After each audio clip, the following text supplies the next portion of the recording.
देखिए, हमारे लिए बहुत गर्व की बात है कि दुनिया की सबसे प्राचीन भाषा तमिल है। குஜராத்தை சேர்ந்த हिंदुस्तानी को इसका गर्व है। இந்திய பிரதமர் மோடி भर के देशों में தமிழ் மொழியால் रहने वालों की இந்தியாவுக்கே பெருமைன்னு சொல்றதெல்லாம் संख्या बढ़ रही है। இந்தியர்களுக்கு அவ்வளவு சுலபமா கிடைக்கல. महीने के आखिर में மொழிக்காக போர் செய்ததும் போராட்டத்தில் உயிரை விட தீக்குளிச்சதும் இதுதான் முதல் முறை.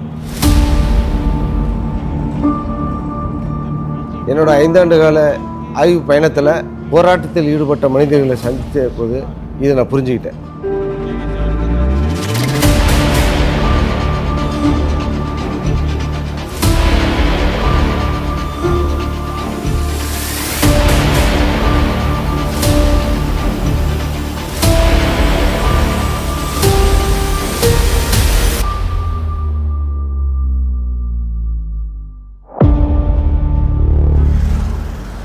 வரலாற்றை புறக்கணிக்கிற எந்த தலைமுறைக்கும் கடந்த காலமும் இல்லை, எதிர்காலமும் இல்லை.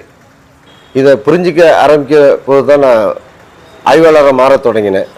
1993-94 அண்ணாமலை பல்கலைக்கழகத்தில் பிஎட் படிச்சுட்டு இருக்கும்போது என்னுடைய பேராசிரியர் இளங்கீரன்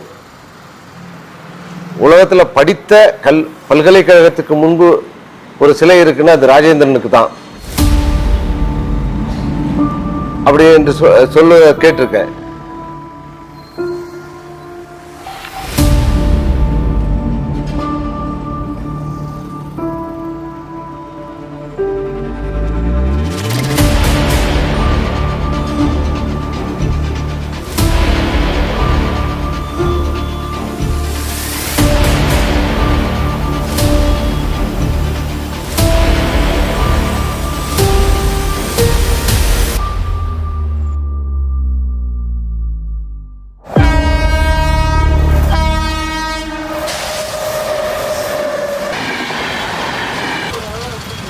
என்னுடைய கல்லூரி காலத்தில் அண்ணாமலையில் தொடங்கிய அந்த இதை பற்றிய சிந்தனை, இந்த மொழி பற்றிய போராட்ட சிந்தனை வந்து எனக்கு அண்ணாமலை பல்கலைக்கழகத்தில் தான் தொடங்கணும்னு அண்ணாமலை பல்கலைக்கழகம் வந்தேன்.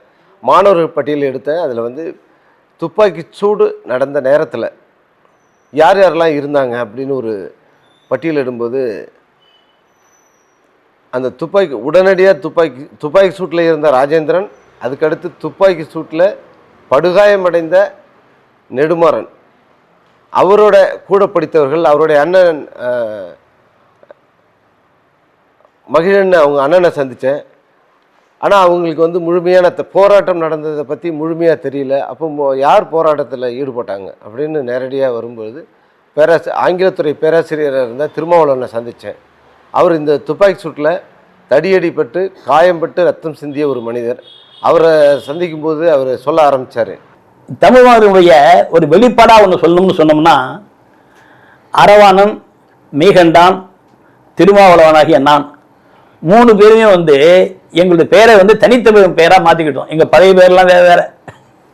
அந்த அளவுக்கு உணர்வு மேலிட்டில் நாங்கள் வந்து அந்த துண்டறிக்கை போட்டு தமிழ்நாட்டில் உள்ள எல்லா கல்லூரிகளுக்கு அனுப்பின பிறகு அது வந்து ஒரு பருமையான சக்தியாக வந்து மாறினதை நாங்கள் கண்டோம். பிறகு ஜனவரி வந்தது. இங்கே அரசியல் அரங்கில் அன்றைய எதிர்க்கட்சியாக இருந்த திமுக 26ஆம் தேதி வந்து கருப்பு நாளாக வந்து கடைபிடிக்கிறது அப்படின்னு சொல்லி அறிவித்தாங்க. அப்போ மாணவர்களுக்கு அரசியல் உணர்வு நல்ல உச்சத்தில் இருந்து கட்டோம். இப்போ பேரளவுக்கு திமுக மாணவர்கள் தான் நிறைஞ்சிருப்பாங்க.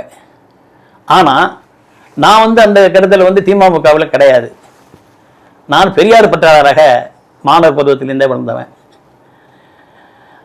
இந்த சூழலில் 25, 26, 27 சொல்லி அங்கே வந்து பதட்டமான சூழ்நிலை கொஞ்சம் கொஞ்சமாக வந்து வடிவெடுத்தது. அங்கே இருந்த திமுக பொறுப்பாளராக இருந்த பின்னால் வந்து அமைச்சரான சாமிநாதன் ஐயா அவர்கள் மாணவர்கள்ட்ட வந்து மிக நெருக்கமான தொடர்பு வச்சிருந்தார். அவரை வந்து வளாகத்தில் அடிக்கடி பார்க்கலாம், மாணவர்களை சந்தித்து பேசிகிட்டு இருப்பார்.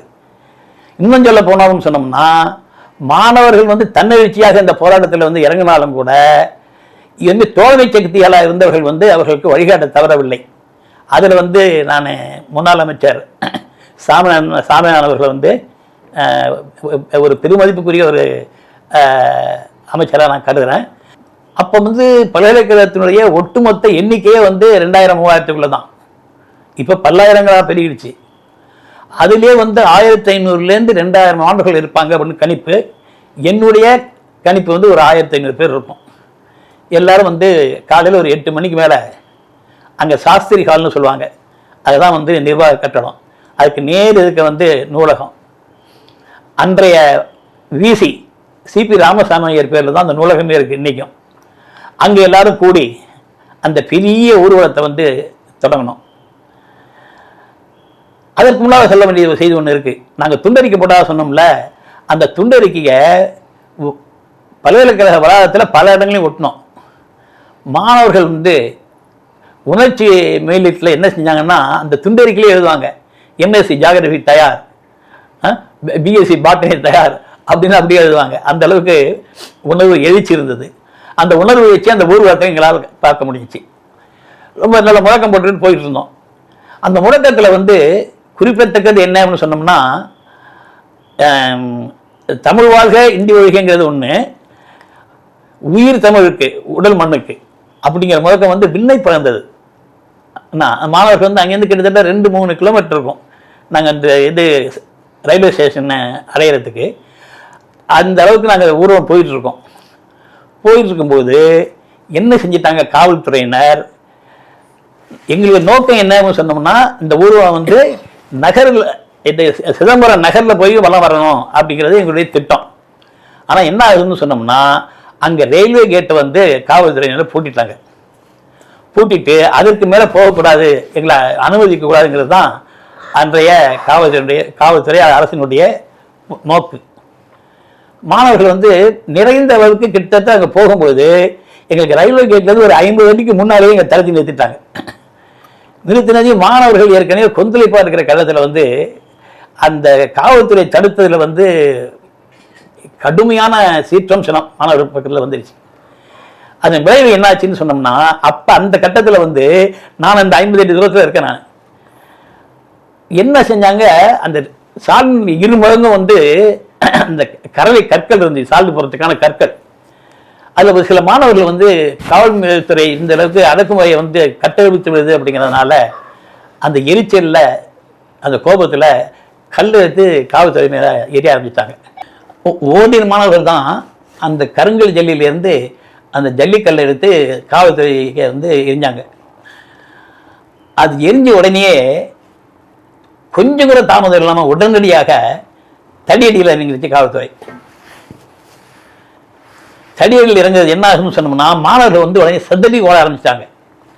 செதறி ஓடிட்டு இருக்கும்போது என்ன ஆகுதுன்னா, அங்கேருந்து வரும்போது இடக்கை பக்கத்தில் 1-2 சந்துகள் இருந்தது.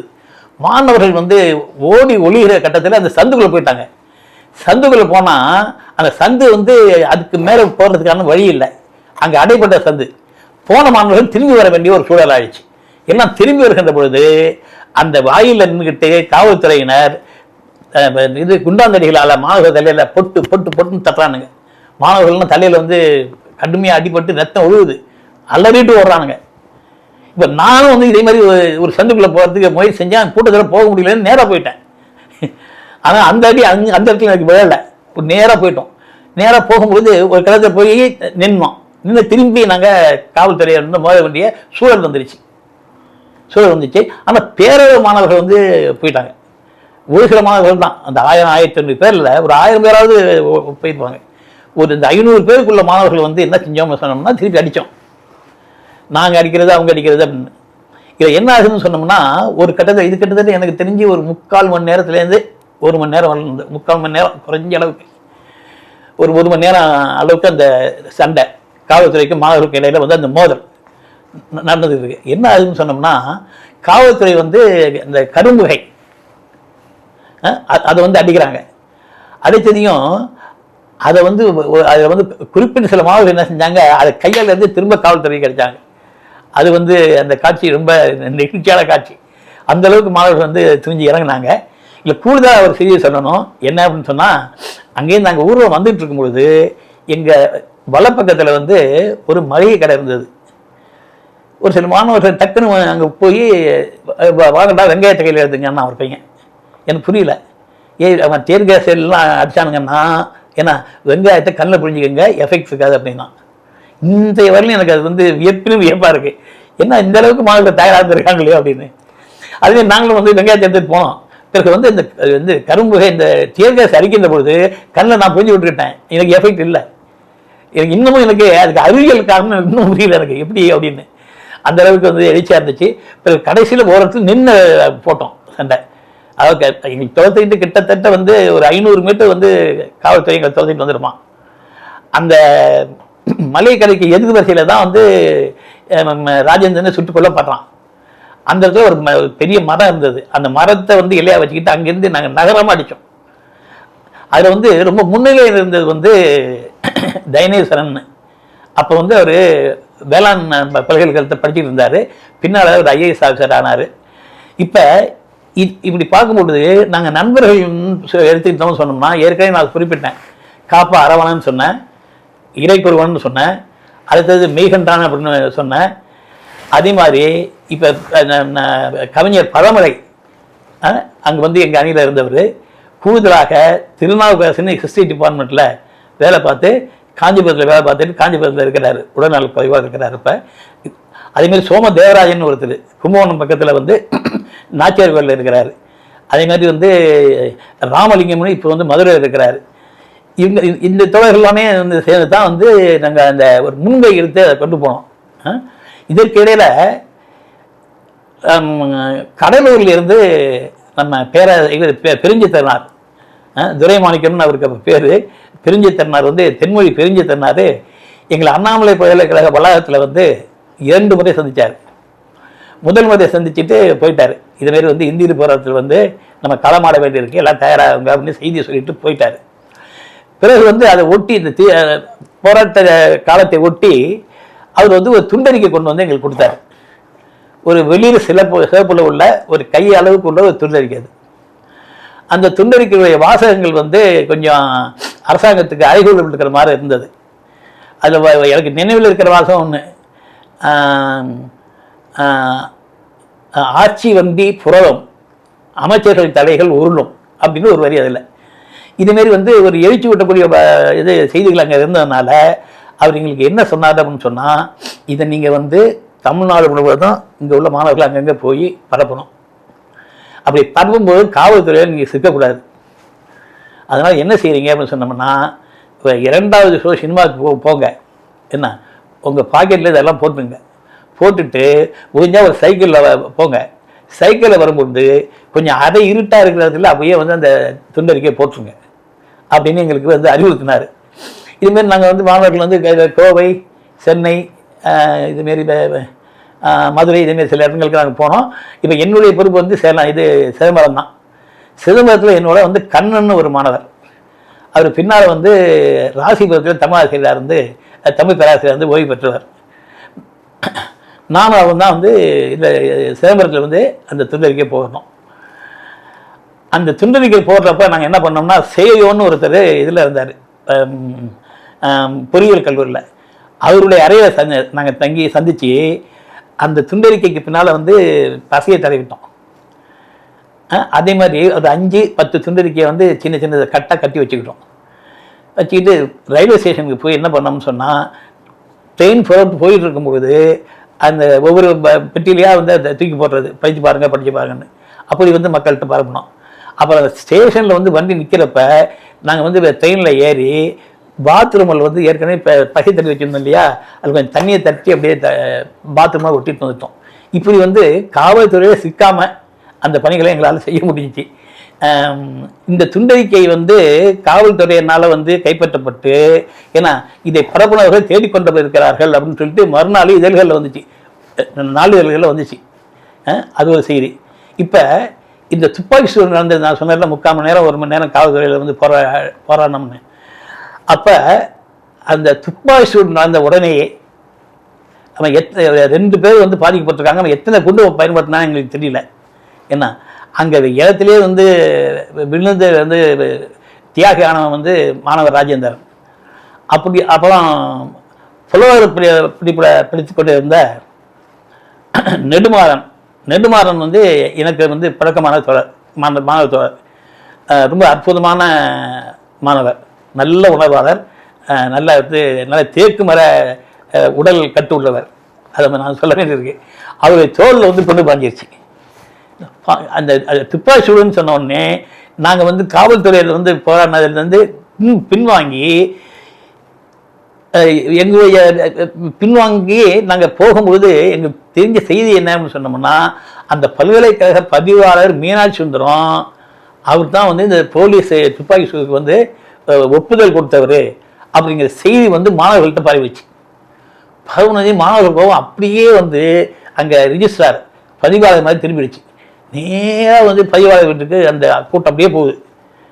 இங்கே வந்து என்ன ஆகுதுன்னு சொன்னோம்னா, இங்கே துப்பாக்கி சூட்டில் அவங்க விழுந்த பிறகு பின்னால் வந்து கூட்டத்தில் கூட தைனேஸ்வரன் சொன்னார், நான் வந்து மாணவர்களோட நின்று காவல்துறையில் வந்து போராடி ராஜேந்திரனை பறி கொடுத்தேன், அவனை காப்பாற்ற முடியல, ஆனால் அவனுக்கு இறந்து விழுந்தான் பாருங்க, அங்கே இருந்த அவனுடைய ரத்தம் அந்த மண் அது ரெண்டையுமே சேகரித்து வந்திருக்கேன் நான்.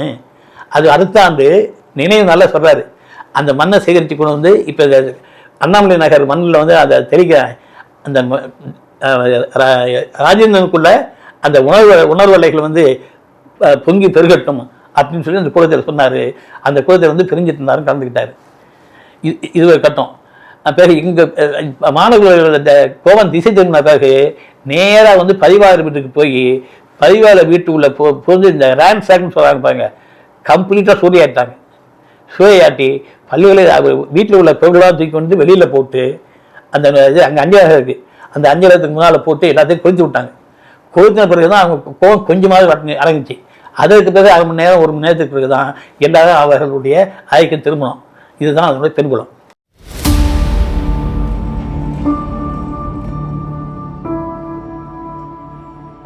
அறுபது ஆண்டுகளுக்கு முன்னாடி நடந்த இந்த போராட்டத்தை பற்றி பத்திரிகைகளில் வந்த செய்திகள், பொதுவெளியில் என்னுடைய சீனியர்கள் அல்லது ஏற்கனவே வந்த சிறு பத்திரிகை புத்தகங்களாக எழுதப்பட்ட தகவல்கள் வந்து கொஞ்சம் மாறுபட்டு இருந்தது இவருடைய கருத்து. ஏன்னா நான் சந்தித்த மனிதர்கள் யாருமே வந்து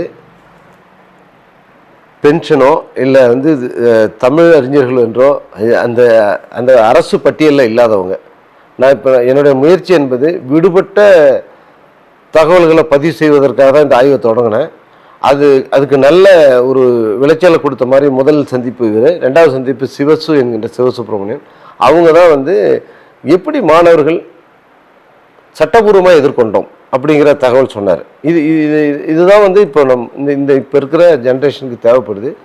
இந்த இருமொழி கொள்கை வருவதற்கு மாணவர்கள் எப்படியெல்லாம் போராடினாங்க அப்படிங்கிறதுக்கு திருமாவளவன் ஒரு கடைசி வரைக்கும் அதில் தெளிவாக இருந்திருக்காரு. அதுக்கடுத்து சிவசுப்ரமணியன், அதுக்கடுத்தது இவர் வி.வி. சாமிநாதனுடைய ரோல் என்ன, அங்கே அவர் என்ன மாணவர்களுக்கு உதவுனார் இப்படிங்கிற சில தகவல்களை வந்து இதன் மூலமாக நான் தெரிஞ்சுக்கிட்டேன். இந்திய எதிர்ப்பு போராட்டத்தில் உங்களுக்கு ஒரு பங்களிப்பு இருக்குது, சிதம்பரம் அண்ணாமலை யூனிவர்சிட்டி மாணவர்கள் போராட்டத்தில். அந்த நினைவு என்ன, சிதம்பரம் எப்படி அந்த அன்னைக்கு இருந்து ஞாபகம் உங்களுக்கு? சிதம்பரம் கொதிப்பு போயிருந்தது. இது மக்கள் போராட்டம், இன்று கட்டாய இந்திய போராட்டம். போலீஸ் மாத்திரம் அல்லாமல் இந்திய இராணுவ வீரர்களும் அங்கு இருந்தார்கள். ஆனால் நிலைமையை கடுமையாக இருந்ததால் மாணவர்களுடைய உயிரை காப்பாற்றுவதற்காக மாணவர்கள் ஊர்வலம் போக வேண்டாம், நீங்கள் பல்கலைக்கழகத்திலேயே தயவுசெய்து இருங்கள், வயது வந்து நாங்கள் போராடுகிறோம் என்று நான் சொன்னேன். இருந்தாலும் மாணவர்கள் கேட்கவில்லை. நாங்கள் கண்டனத்தை தெரிவிப்போம் என்று சொன்னார்கள்.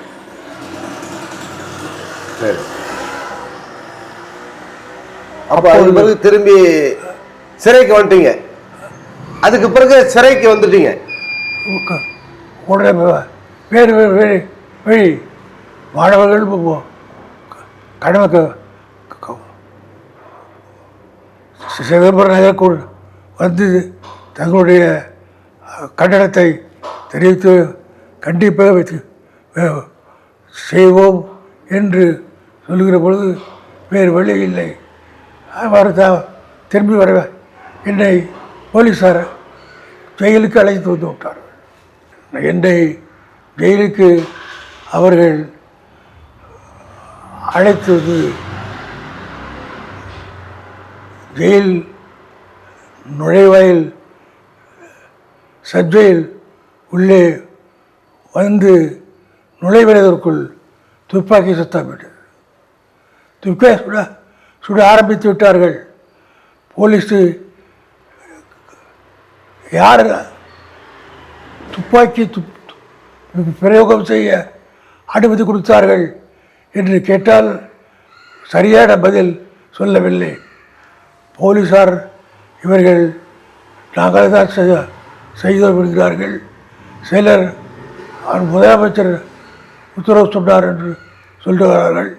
இப்படி அவர்கள் அந்த யார் சுட்டார் என்று கூட சொல்லவில்லை. யார் உண்மையில் சுடுவதற்கு அனுமதி டிப்டி கலெக்டர் தான் கொடுக்கணும். ஆனால் யாரும் கொடுக்கவில்லை. துப்பாக்கி பிரயோகத்தை ஆரம்பித்துவிட்டார்கள். டோம் டோம் என்று துப்பாக்கி சத்தம்தான் தேவைப்பட்டது. தமிழ்நாட்டில் இந்தி போராட்டத்தில் துப்பாக்கி பிரயோகம் செய்யப்பட்டு துப்பாக்கி பிரயோகத்தால் போலீஸ்காரன் மகனே கொல்லப்பட்ட துயர சம்பவம் இரத்தத்தால் எழுதப்பட வேண்டிய கண்டனத்துக்குரிய காரணம். ஏதோ கொடுமையாக ஒரு போலீஸ்காரன் மகனை சுட்டு கொல்லுகிற ஒரு சம்பவம் நடந்துடுது. இறந்து போனவன் மாணவன் தகப்பனார் போலீஸ்கார்.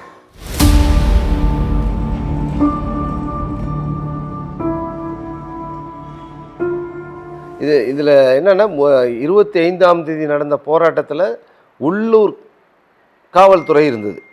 27ஆம் தேதி என்ன நடக்குதுன்னா,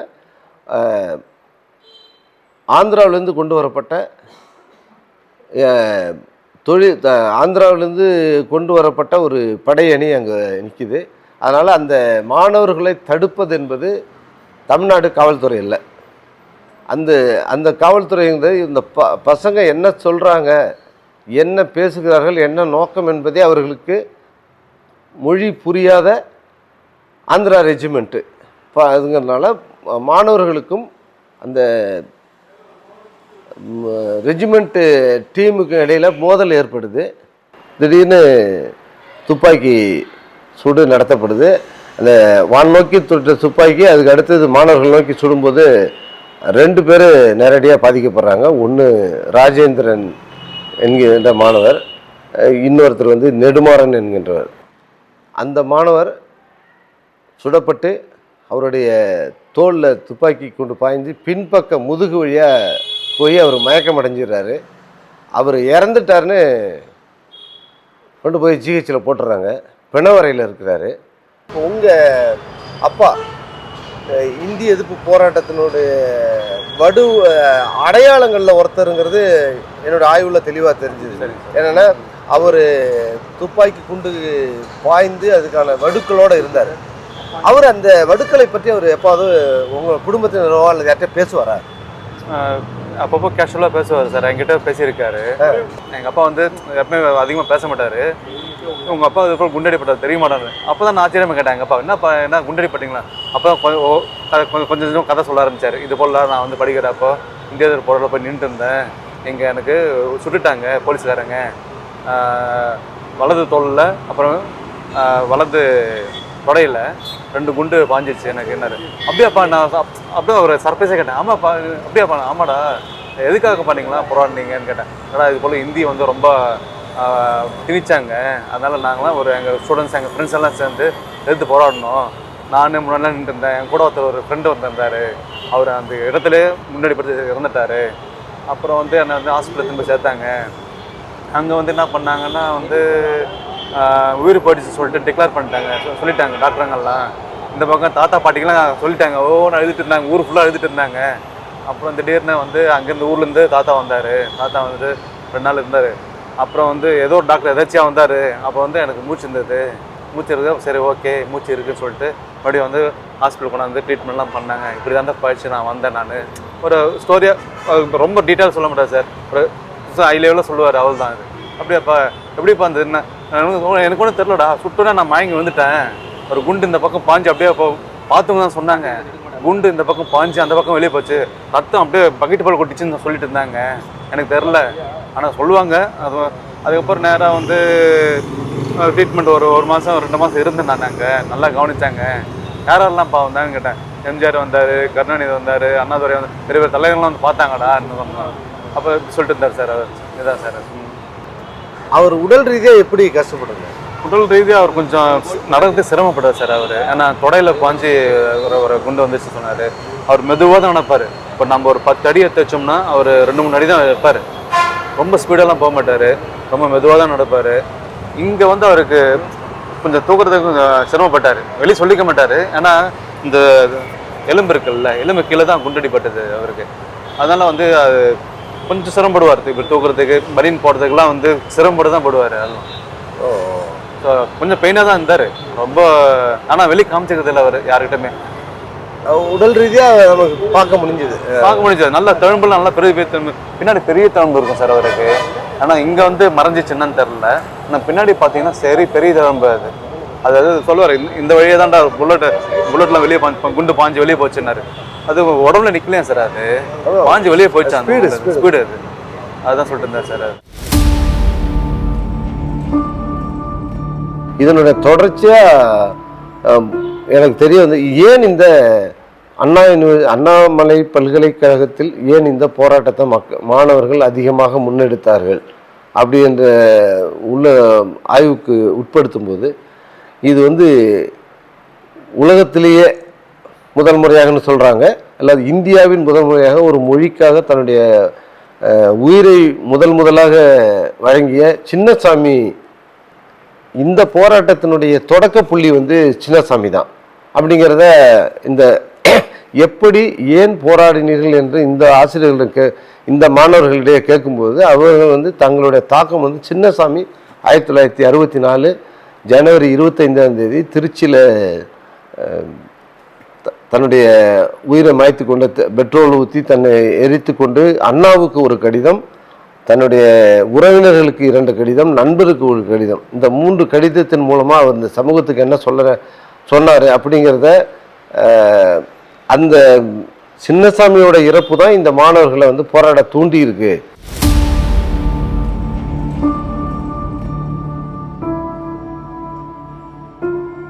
இந்திய எதிர்ப்பு போராட்டத்தின் போது அண்ணாமலை பல்கலைக்கழகத்தில் நடத்தப்பட்ட துப்பாக்கிச் சூட்டில் கொல்லப்பட்ட ராஜேந்திரனின் 1ஆம் ஆண்டு நினைவு நாள் அன்று அண்ணாமலை பல்கலைக்கழக வளாகத்தில் ராஜேந்திரனின் தாய் தந்தையர்களின் முன்னிலையில் MA மாணவராக இருந்த கவிஞர் பழமலை கண்ணீர் மல்க பாடிய இளங்கற்பா.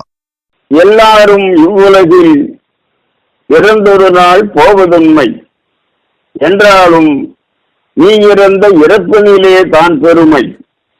வில்லோடு வாளோடு விட்டெறியும் வேலோடு பிறனென்றால் முன்னாடி விளையாடி நிற்பதுண்டும் இல்லாத புதுமுறையில் விளைஞண்ணி மொழி உணர்வும் இந்நாட்டு பற்றுமெனும் படைக்கலங்கள் நெஞ்சேந்தி எல்லாது வன்முறைகள் விழுந்துவிடும் தமிழகமே விழித்தெழுக என்று சொல்லி நீ மூடி சாய்ந்து விட்டாய். கல்லறையா தமிழ் வீர கதிரே நீ வாழுமிடம் கல்லறையா சொல்பவர்கள் தன்மட்டும் உள்ளவர்கள் இல்லை இல்லை தமிழரென இனி பிறக்கப் போவோரின் இளையங்கள் கூட ஒன்றன் இசைபாடும் கோயிலடா. வெல்லாமல் வென்றவன் நீ எங்களரும் இந்த இடம் வீரத் தமிழ் மாந்தர் வணங்குதற்கோர் நல்ல நிலம். நில்லாத உலகில் பெயர் நிறுத்திவிட்டு போனவனே, நின்னடியில் வழிபாடாய் நெஞ்சமலர் தூவுகின்றோம். தாங்கள் கொண்டு வந்தவன் நீ காலத்தால் சாவதில்லை, கல்லறையில் முடியும் ஒரு கதையாகி போவதில்லை. எங்களுக்கு தன்மானம் இன்னும் வளர் வீரமென இருப்பாய் நீ, இதழ் தொடர்ந்து இருப்பாய் நீ ராஜேந்திரா.